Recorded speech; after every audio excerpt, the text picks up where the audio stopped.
Bismillah, alhamdulillah para murid santri, mohon maaf ada sesuatu hal dari aspek sisi lain tidak boleh membuka terlalu dalam sehingga ada trouble, kita benahi kembali. Bismillah, semoga diberi kemudahan oleh Tuhan yang Maha Pengasih lagi Maha Penyayang. Bismillah para murid, para santri, dibuka kembali. Guru di kaset video ini memberi judul Selamat Dunia Sampai Akhirat. Dari jabaran ditulis di buku Jabaran Selamat Dunia Akhirat. Untuk mencapai keselamatan dunia akhirat itu sangat luas dan sangat banyak yang harus dibekali oleh manusia, mulai waktu, tenaga, pikiran, materi, dan segala sesuatu. Namun apa yang ada di negara Republik Indonesia atau di dunia di era-era sekarang sampai kemarin-kemarin, banyak manusia berharap selamat di dunia wal akhirah, sehingga mengikuti orang lain katanya, dan katanya semua. Waktu sudah habis, biaya sudah habis, hasilnya tidak bisa dirasakan. Jangankan di alam gaib, jangankan sampai di akhirat. Di dunia pun banyak orang yang ingin berharap selamat dunia sampai akhirat. Belum tua sudah menerima stroke, lumpuh, penyakit yang sulit untuk disembuhkan. Lantas bagaimana keselamatan di akhiratnya? Artinya ada sesuatu yang salah. Ada sesuatu yang tidak dimengerti dari konsep yang dijalankan itu. Karena tidak ada yang mengerti dan tidak ada yang tahu, sehinggalah tetap manusia melakukan hal yang terus, sehingga menjadilah pikiran itu gelap, sehingga belum mendapat pencerahan. Semoga dengan kitab-kitab dan guru membuat kaset ini jadilah tuntunan sekaligus menjadi pencerahan kepada para murid, para santri, para pemirsa, khususnya para generasi umat-umat ke depan. Itu yang paling penting sebagai pencerah, agar tidak menjadikan permasalahan di negara Republik Indonesia tentang agama Islam dengan ilmu guru saya bedakan. Semua ajaran guru yang ada dimanapun, baik di Facebook atau di Facebook yang lain atau di rekaman-rekaman yang lain, baik di media-media lain, intinya guru mengajarkan ilmu selamat, bukan mengajarkan agama Islam. Ini patokan hukumnya. Biar tidak salah kaprah, biar guru tidak jadi masalah dengan agama yang lain. Artinya kalau guru mengajarkan ilmu selamat karena ini bahasa Jawa, artinya guru mengajarkan dari Jawa. Tidak ada hubungannya dari Arab. Kalau yang sebelah tersinggung silakan. Saya tidak mengajarkan orang-orang di situ mau hancur, mau rusak, mau celaka silakan. Ya, yang penting para murid, para santri ini dipahami, para pemirsa, ilmu selamat sudah tidak bisa diganggu gugat. Karena ilmu selamat ini meliputi dua alam. Untuk selamat dunia akhirat, nenek moyang kita membuatkan satu judul kalimat sangkan paraning dumadi. Sangkan itu maksudnya asal, paran itu menuju kemana, dumadi itu artinya hidup.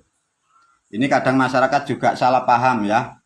Bila diterangkan sangkan paraning dumadi, asalnya hidup itu dari mana, mau kemana. Dumadi itu mempunyai dua makna. Satu dimaknai hidup, dumadi dimaknai wujud nyata, tubuh, pikiran, akal, mata sampai kaki, sampai yang di dalam sukma nyawa dan jiwa. Itu disebut dumadi. Basa Jawa ini bleger onoe iki. Jadi sangkan paraning dumadi menerangkan asal usul manusia itu dari mana, sekarang di dunia, kelak pulangnya akan kemana. Itulah yang disebut sangkan paraning dumadi. Nah, di sini ada kata wal awalu wal akhiru. Itu hanya bahasa jamak, tapi tidak mengena pada inti pembahasan. Wal awalu wal akhiru ini bukan bahasa Arab. Wal awalu ini bahasa Jawa kuno. Wal akhirnya ini bahasa Jawa. Artinya guru tidak memakai bahasa dari Arab. Ini bahasa Jawa kuno. Itu dipahami biar tidak berseberangan dengan orang-orang yang tidak paham. Kalau sudah mengerti sangkan paraning dumadi, diterangkan wal awal wal akhiru, disebutlah ilmu selamat. Karena untuk selamat di dunia wal akhiru butuh waktu, butuh biaya, butuh tenaga, butuh tuntunan. Makanya ilmu selamat di Jawa dulu diberilah namanya tuntunan. Sama. tuntunan itu jumlahnya 5, tapi sebenarnya yang dilakukan hanya 4. Itu sejarahnya dari Jawa begitu. Agar dituntun bisa selamat dunia akhirat, nomor 1 manusia diajarkan untuk mengenal jati diri atau memahami dirinya sendiri. Untuk mengerti jati diri bahkan sampai diterangkan untuk mengerti hari kelahirannya atau yang disebut hari weton. Itu adalah pendidikan untuk mengenal jati diri. Jadi untuk mengenal jati diri itu banyak caranya. Sampai mulai diajarkan mengenal hari kelahiran, hari taskarun, hari weton. Itu sebagian namanya ilmu mengenal jati diri. Dari bahasa nenek moyang dulu bukan bersahadat. Nenek moyang dulu mengatakan itu sahdat, itu bahasa Jawa. Sah itu artinya wis bener, zat itu zat hidup yang dimaksud dumadi. Tatkala sudah mengerti dididik guru dan tuntunannya dengan kitab-kitab yang sudah ditinggalkan oleh nenek moyang untuk anak cucu, diberilah manusia itu kewajiban. Makanya setelah mengenal diri sendiri, diberilah kewajiban. Lah kewajiban ini sebagai umat juga sekaligus sebagai warga bangsa di negara dimanapun berada. Karena melakukan kewajiban itu butuh cara, butuh ruang dan waktu. Makanya untuk menjalankan kewajiban setelah syahadat itu butuh kalender.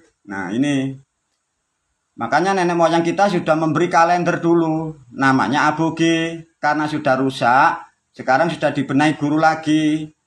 Artinya dengan kalender yang tepat, kita akan melakukan kewajiban agar selamat fid dunya wal akhirah. Itu sudah disusun dan ditata rapi dan tepat sesuai rotasi metafisika alam. Jadi artinya manusia untuk selamat fid dunya wal akhirah bukan hanya berdoa, bukan hanya membaca Rabbana atina fid dunya hasanah wa fil akhirati hasanah wa qina adzabannar, bukan. Itu hanya motivasi atau kalimat untuk mengarahkan agar kita bisa selamat dunia akhirat. Itu hanya motivasi, perilakunya di sini. Makanya disebut kewajiban. Untuk melakukan kewajiban ini ada gurunya yang menuntun, namanya guru wali bait. Caranya diajarkan, waktunya diajarkan, harinya diajarkan, bulannya diajarkan. Nah inilah yang disebut melakukan kewajiban. Kalau melakukan kewajiban dari ilmu selamat ini waktunya salah, tidak sesuai dengan rotasi alam, rusaklah acara ini. Makanya mengapa di luar sana orang ikut agama menetapkan tanggal 1 Ramadan saja tidak mengerti. Makanya membuat statement semua hari itu katanya baik, makanya umatnya rusak, banyak yang sakit, banyak yang hancur. Biarin itu di agama seberang. Yang penting para murid, para santri diajarkan di sini setelah syahadat kewajiban. Kewajiban ini sudah dituntun oleh guru, banyak hal cara di kitab-kitab dan ajarannya. Baru yang 3 diajarkan perilaku. Ada yang namanya kewajiban pokok sebagai manusia untuk mengenal dirinya sendiri. Kewajiban sebagai manusia untuk mengenal sejarah nenek moyangnya. Baru yang 3 disebut namanya perilaku atau laku keseharian tiap hari yang dikatakan tumindak tanduk, ada mengatakan trapsilo, ada yang disebut dengan bahasa ngeposno assalamualaikum roso. Di kaset yang lain sudah diajarkan guru. Ngeposno roso itu maksudnya menempatkan dirimu dimanapun dirimu berada, sesuaikan dengan kapasitasmu. Satu contoh, kalau kita di negara Indonesia, tempatkan posisimu sebagai warga negara Indonesia yang baik. Kalau Anda sebagai karyawan di perusahaan, tempatkan dirimu sebagai karyawan yang baik. Kalau Anda di rumah jadi orang tua, tempatkan posisimu jadi orang tua yang baik. Kalau Anda sebagai laki-laki, jadilah laki-laki yang baik sesuai usia, sesuai kapasitas. Perilaku ngeposno assalamualaikum roso. Bila engkau sebagai seorang wanita, sebagai ibu, tempatkanlah nilaimu sebagai ibu yang baik. Itulah yang dimaksud perilaku. Bahasa jamaknya ngeposno roso. Tatkala ini sudah diajarkan, diberi tuntunan, diberi contoh oleh para leluhur dulu, ada kewajiban yang 4, namanya sedekah.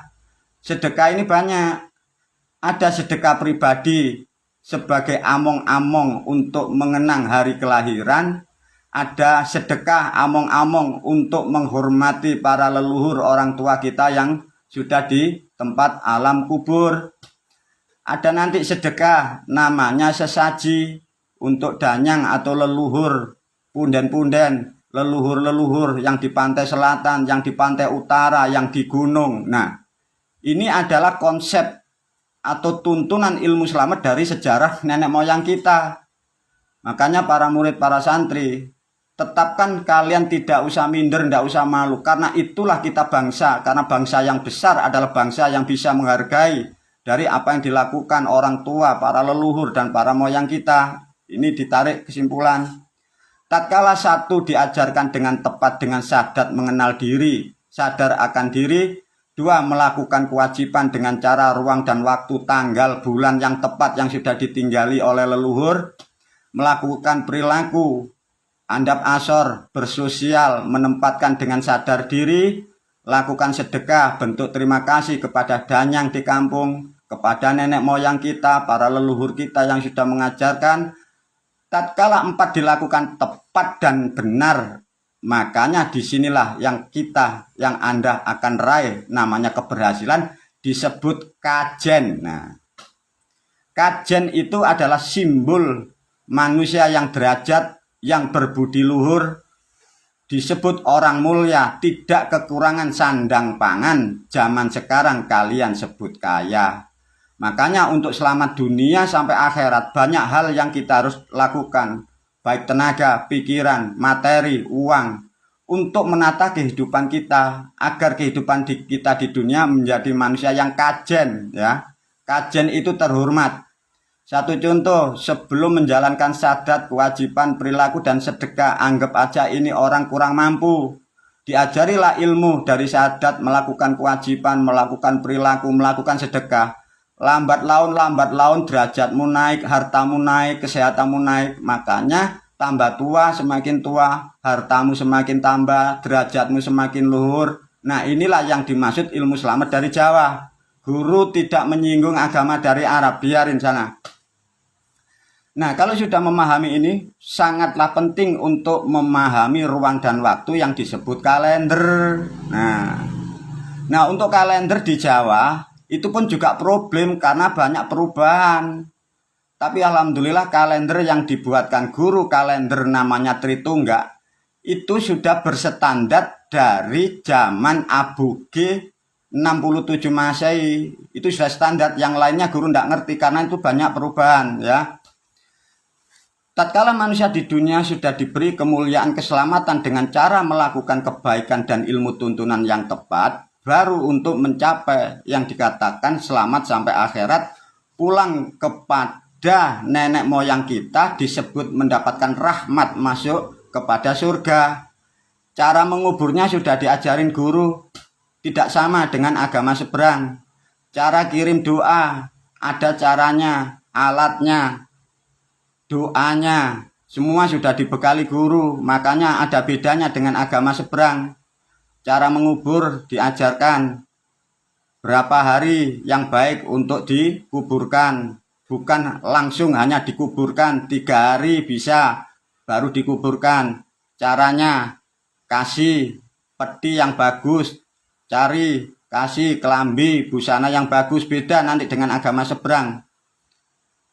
Terus yang kedua, cara kirim doa, sudah disiapkan guru, cara-cara kirim doa, harinya, bulannya, alatnya, sekalian doa sudah disiapkan guru. Di kitab-kitab sudah dibekali. Dan untuk menetapkan kalendernya, mulai 3 hari, 7 hari, 40 hari, 100 hari, pendak pisan, pendak pindu, sampai 1000 hari, semua sudah disusun rapi. Dan untuk mencapai di alam sana, ada sarana dan prasarana yang harus dilengkapi. Makanya bentuk ritual, pisangnya apa, jenis makannya apa, untuk bersedekahnya apa, itu sudah dibekali semua. Doa sudah ditata rapi oleh guru. Demikian penjelasan yang sangat simpel, pokok, padat. Untuk pemahaman yang lain bisa dijabarkan lagi. Satu, saya tetapkan lagi, untuk negara Republik Indonesia, aku selaku guru, pembina, dan pembimbing para murid, para santri, Saya tidak menyinggung lagi, saya tidak masuk ke ranah agama Islam. Saya hanya mengajarkan ilmu selamat. Karena ini nanti biar tidak berbenturan. Ini patokan guru, ilmu selamat, bukan agama Islam. Semoga video ini, apa yang disampaikan guru, inilah satu ketetapan, bahkan sampai di hukum negara. Ini guru mengajarkan ilmu selamat. Semoga bisa diterima dan dipahami dan sekaligus menjadi tuntunan untuk kalian para murid dan santri. Wabillahi taufik walhidayah waridho walinayah. Assalamualaikum warahmatullahi wabarakatuh.